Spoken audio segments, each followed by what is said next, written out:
Hello छात्रों, आज हम आपको क्वांटिटेटिव मैथ में कंपाउंड इंटरेस्ट चक्रवृद्धि ब्याज के बारे में बात करेंगे। चक्रवृद्धि ब्याज के बारे में आज हम लोग बात करते हैं।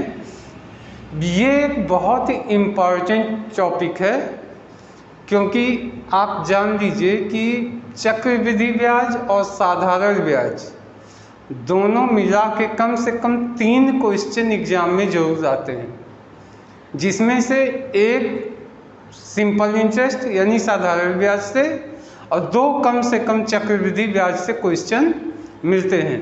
अगर इसकी तैयारी अच्छी हो तो आप 3 क्वेश्चन कम से कम एग्जाम में पाते हैं। तो आइए शुरू करते हैं। सबसे पहले हम ये जानने की कोशिश करते हैं कि चक्रवृद्धि ब्याज और साधारण ब्याज में अंतर क्या है, क्या डिफरेंस है दोनों में, और कौन प्रॉफिटेबल है। तो मान लीजिए एक एग्जाम्पल के रूप में हम साधारण ब्याज कैलकुलेट करेंगे और उसके बाद चक्रवृद्धि ब्याज कैलकुलेट करेंगे।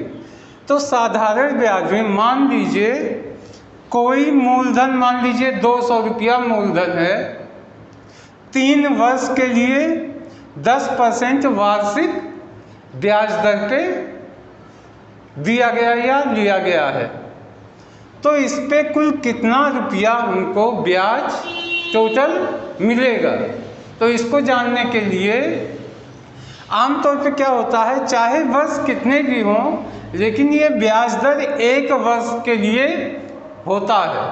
तो पहली बार यहाँ पे सिंपल इंटरेस्ट निकालना है तो होता है इसका फार्मूला P गुणे R गुणे T अपॉन 100। तो पहले वर्ष P हो गया 200 गुणे R हो गया 10% गुणे समय 3 वर्ष है, तो चूंकि पहले वर्ष के लिए लिया गया इसलिए हम 1 करके 100। अब हो गया 100 दूनी 200, 10 दूनी 20, यानी पहले वर्ष मुझे कितना मिला, 20 रुपये ब्याज मिले। अब दूसरे वर्ष फिर यही प्रक्रिया होगी, यही मूलधन होगा, यानी 200 फिर वही 10 गुणे 1/100, फिर वही होगा 20 रुपये दूसरे वर्ष और तीसरे वर्ष फिर वही प्रोसेस, मूलधन गुणे दर गुणे समय अपॉन 100, 20 रुपये। अब कुल मिला के तीनों वर्षों में साधारण ब्याज की दर से मिला, तीनों वर्षों में हो गया 20 + 20 + 20 बराबर 60 रुपये। सिंपल इंटरेस्ट में क्या मिला, 3 साल में 200 रुपया मूलधन है, 10% वार्षिक ब्याज दर है, तो मुझे मिला 60 रुपये। अब हम देखते हैं इसी अमाउंट को, इसी टाइमिंग को चक्रवृद्धि ब्याज पे क्या होता है।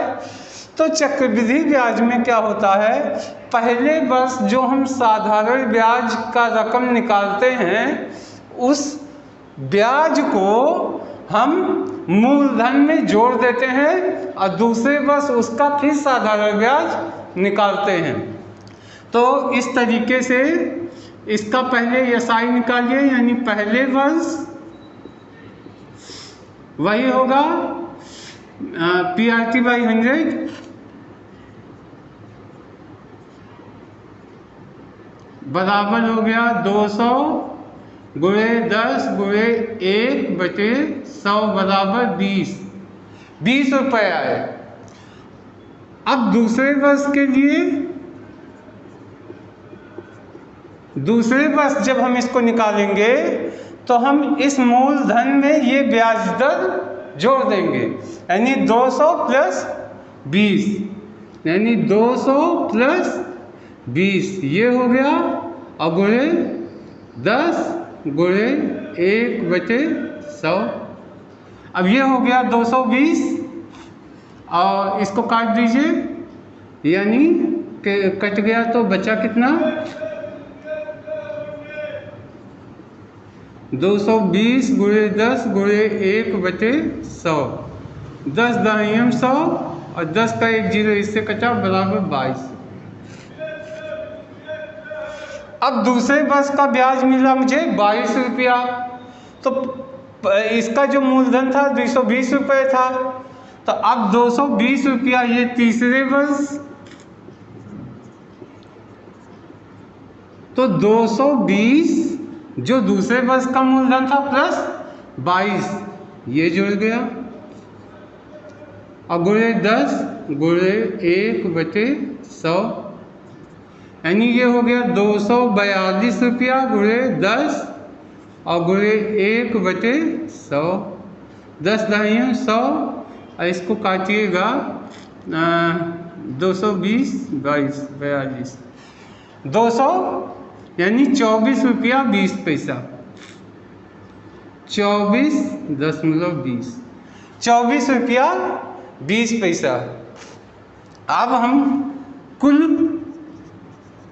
ब्याज निकालें तो मुझे हो गया पहले वर्ष 20, दूसरे वर्ष 22, तीसरे वर्ष 24 रुपया 20 पैसा बराबर हो गया 20, 20 40, 20 60 और 4 6 66 रुपया 20 पैसा ब्याज।